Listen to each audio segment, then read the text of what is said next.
City, maririnig ang pagtatanong ng matandang babae sa ilang lalaki na dumating sa kanyang tindahan. Bakit? Bakit? Ano yun? Ano yun? Maya-maya pa, bigla na lang pumasok ang mga lalaki na nakasibilyan. Hinablot ang isang lalaki sa tindahan. Ang isa sa mga lalaki, makikitang may pinapabasa sa babae. Yan ay habang pumapalag sa pagkakahawak ng lalaking nakaitim ang kasama niya sa tindahan. Dito na mas lalong nagkagulo. Tinulak ng isa sa pumasok na lalaki ang matandang babae. At pumasok na rin ang ikaapat na lalaki na nakauniforme ng pulis.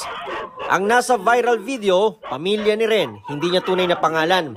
Target daw ng umunoy search warrant ang kanyang nanay na dating nakulong dahil sa illegal na droga. Pero